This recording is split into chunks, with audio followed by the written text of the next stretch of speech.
मित्रों, इस वीडियो में हम डिटेल में बात करेंगे खाद्य सुरक्षा का फॉर्म हमें कैसे भरना है और इस फॉर्म के साथ क्या क्या डॉक्यूमेंट हमें लगाने हैं और आपको किस कैटेगरी में फॉर्म अप्लाई करना है। तो आप इस वीडियो को पूरा देखें ताकि आपको समझ में आ सके कि फॉर्म कैसे भरना है। आप हमारा विश्वास कर सकते हैं। इस वीडियो को देखने के बाद आपको खाद्य सुरक्षा फॉर्म से संबंधित किसी भी तरह की कोई भी कंफ्यूजन नहीं रहेगी और निश्चित रूप से आपको फ्री वाला गेहूं मिलेगा। नमस्कार मित्रों, मैं उमेश, स्वागत है आपका हमारे YouTube चैनल में। मित्रों, हमारे YouTube चैनल पे नए हो तो हमारे YouTube चैनल को सब्सक्राइब कर दें ताकि आपको राजस्थान सरकार द्वारा चलाई जाने वाली विभिन्न योजनाओं की जानकारी समय पर मिल सके। तो मित्रों, अब चलते हैं इस वीडियो के टॉपिक पर। तो मित्रों, आपको स्क्रीन पर दिखाई दे रहा है ये खाद्य सुरक्षा का ऑफलाइन फॉर्म है जो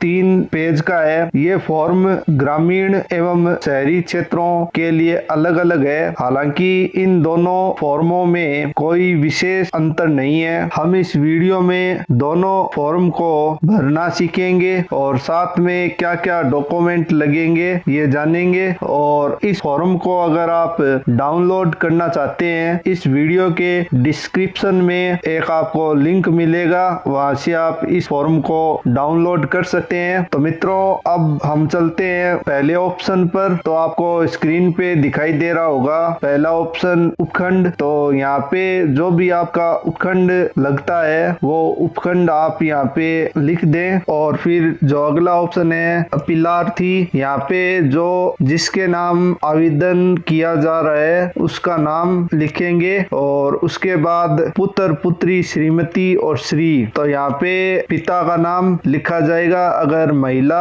आवेदन कर रही है तो यहाँ पे पति का नाम आएगा। और अगला ऑप्शन है जाति, तो यहाँ पे जाति लिख दें। और जो अगला ऑप्शन है वो है उम्र, तो आप आधार कार्ड के अनुसार अपनी उम्र यहाँ पे लिख दें। और निवासी ग्रामीण, तो अगर शहरी क्षेत्र के लिए आप फॉर्म भरे हैं तो यहाँ पे कुछ भी नहीं लिखना है। और ग्राम पंचायत है, यहाँ पे भी कुछ नहीं लिखना है। अगर आप ग्रामीण क्षेत्र में हैं तो यहाँ पे अपने गांव का नाम और ग्राम पंचायत का नाम आप लिख सकते हैं। और तहसील, जो भी आपकी तहसील है वो तहसील लिख दें। पंचायत समिति, ये ऑप्शन ग्रामीण क्षेत्रों के लिए है। अगर आप ग्रामीण क्षेत्र से हैं तो अपनी पंचायत समिति का नाम लिख दें। अगला ऑप्शन है 2 नंबर, तो वहाँ पे जो पहला आपको दिखाई दे रहा है 1 नंबर, तो यहाँ पे आवेदनकर्ता का नाम लिखना है, जिसके नाम आप आवेदन कर रहे हैं। परिवार का मुखिया है उसका नाम यहाँ पे लिख देंगे। और आगे जो माता का नाम है वहाँ पे माता का नाम, पिता का नाम और मुखिया के साथ संबंध जो स्वयं है वो स्वयं यहाँ पे हो जाएगा। लिंग लिखना है और जन्म दिनांक, जो आधार कार्ड में जन्म दिनांक वो जन्म दिनांक यहाँ पे लिख देंगे। जन आधार कार्ड नंबर, तो जो भी आपका जन आधार कार्ड नंबर है वो यहाँ पे फिल कर देंगे। ये आपको लिखना जरूरी है क्योंकि यहाँ पे स्टार का निशान लगा हुआ है तो ये कंपलसरी है। जो भी आपके जन आधार कार्ड नंबर है वो यहाँ पे सही सही आप लिख दें। और जो अगला ऑप्शन है आधार कार्ड नंबर, तो यहाँ पे आप अपना आधार कार्ड नंबर लिख दें। ये जो 1 नंबर में जो सारी डिटेल है वो आवेदनकर्ता की है, जिसके नाम आवेदन किया जा रहा है, जो आवेदन करता है केवल उसकी डिटेल यहाँ पे आपको लिखनी है। और जो 2 नंबर 2nd नंबर ऑप्शन है वहाँ पे जो परिवार के अन्य सदस्य हैं उनकी डिटेल आपको भरनी है। जैसे 2 नंबर पे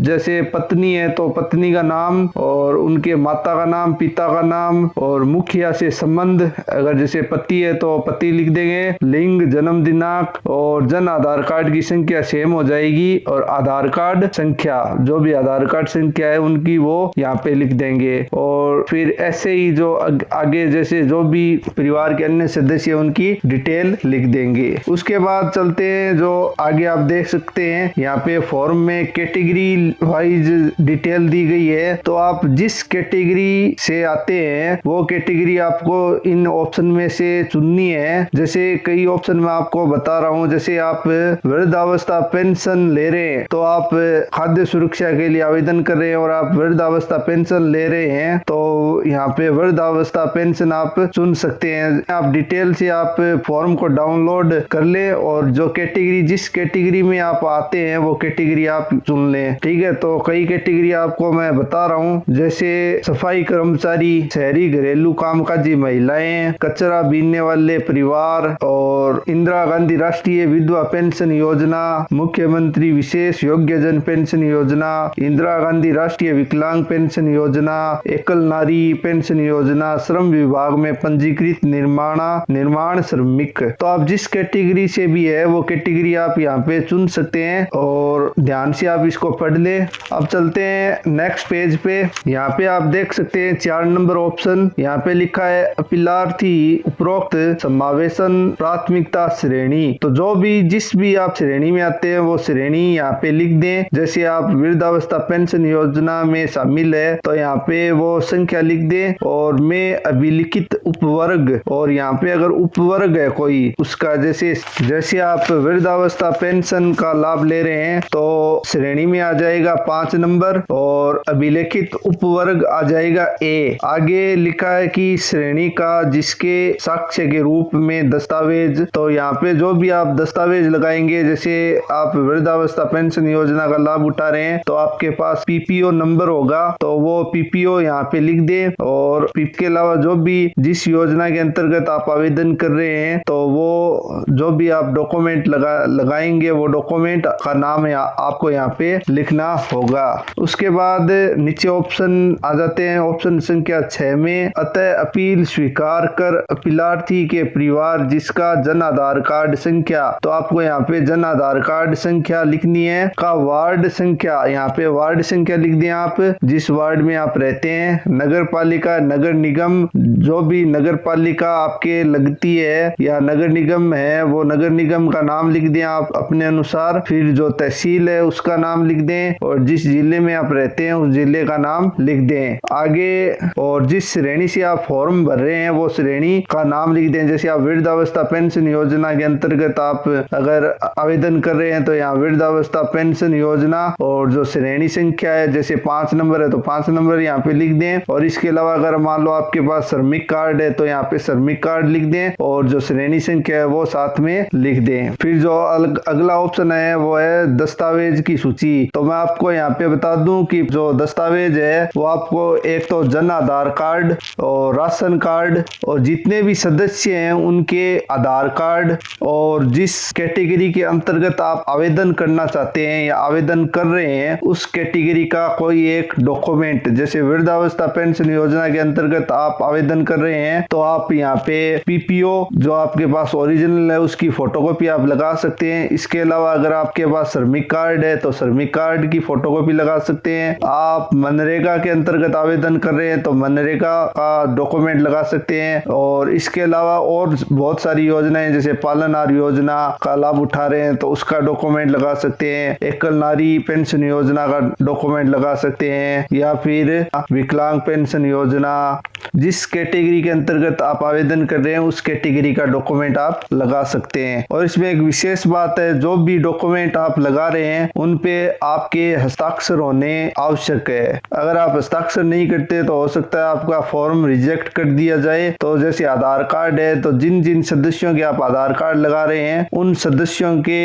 उन आधार कार्ड पे सिग्नेचर होने चाहिए। और फिर जो अगला है हस्ताक्षर अपीलार्थी, यहाँ पे हस्ताक्षर करने जो आवेदन कर रहा है यहाँ पे नाम, पिता का नाम, माता का नाम और मोबाइल नंबर और पता, ये सारी चीजें यहाँ पे लिखनी है। अब चलते हैं अगले पेज पे। तो अगले पेज पे आप देख सकते हैं शपथ पत्र है ये अगला पेज। तो मई के बाद आपको जो आवेदन करता है उसका नाम यहाँ पे लिखना है और उसके बाद पुत्र, पत्नी, श्री, अगर महिला के नाम फॉर्म भरा जा रहा है तो यहाँ पे आगे पति का नाम आ जाएगा, अगर पुरुष फॉर्म भर रहा है तो आगे यहाँ पे पिता का नाम लिख देंगे। निवासी, जहाँ भी आप निवास करते हैं अपना एड्रेस यहाँ पे लिख देंगे और नीचे आपको हस्ताक्षर करने हैं और यहाँ पे दिनांक और स्थान जहाँ पे आप रहते हैं उस स्थान का नाम लिखना है। इस प्रकार ये फॉर्म पूरा हो चुका है। और इसमें कैटेगरी एक इम्पोर्टेंट ऑप्शन है, तो कैटेगरी पे एक अलग से हम वीडियो बनाएंगे कि आप किस कैटेगरी में फॉर्म भरेंगे, ठीक है। तो ये तो